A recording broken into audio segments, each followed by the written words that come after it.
Hello hello. నా కవిత శీర్షిక నువ్వు నీళ్లు తాగినావు కదా, మీ అమ్మ మీద నాకు కోపం వస్తుంది. భూమంతా నిన్ను దూరంగా విసురుతూ ఉన్నప్పుడు కనీసం బ్రతకడానికి ఒక మూల కావాలి. ఆ కాస్త భూభాగం నీకు చోటివ్వగలగాలి.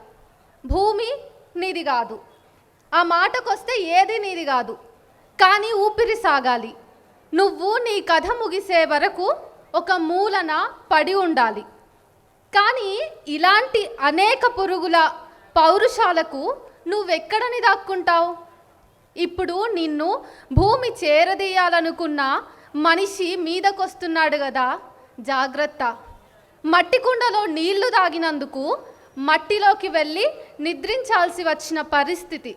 కొంచెం పొట్ట నింపుకోవడానికి కూడా నువ్విప్పుడు కొట్టుమిట్టాడాల్సి వస్తోంది. అస్తిత్వవాదం వేదికల మీదే శిలా విగ్రహమైంది. అస్తిత్వవాదము వేదికల మీదనే శిలా విగ్రహమైంది. ఇక సమానత్వం మైకులకు ఉరిదీయబడ్డది. మిత్రమా, అనకూడని మాట ఒకటి అంటున్నాను, క్షమిస్తావా? నాలాంటి అమ్మ కడుపునే పుట్టావు, కానీ నీకు పులిమిన కులం రంగును ఎలా వదిలించుకుంటావు?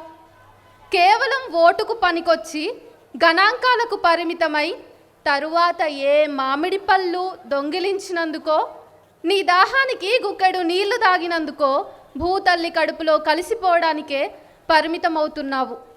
ఈ క్షణం నిన్ను కన్నందుకు మీ అమ్మపై కోపం వస్తుంది. పేగు తెంచుకున్నప్పుడే కులం తాడు తెంచి కాల్చేసుంటే, పేగు తెంచుకున్నప్పుడే మీ అమ్మ నీ కులం తాడు తెంచి కాల్చేసుంటే నాతో పాటు నువ్విప్పుడు ఆడుకునేవాడివేమో. నేను ఏ మతతత్వ కుట్రలకో కులాహంకారానికో కాష్టం కాకముందే మళ్ళీ కనుక నువ్వు పుడితే, మళ్ళీ కనుక నీళ్లు తాగాలనిపిస్తే నా ఇంట్లోకి రా.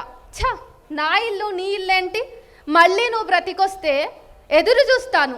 ఏ కంచుగోడలు లేని ప్రపంచానికి కలిసి వెళ్ళి స్వేచ్ఛగా ఆడుకుందాం. Thank you.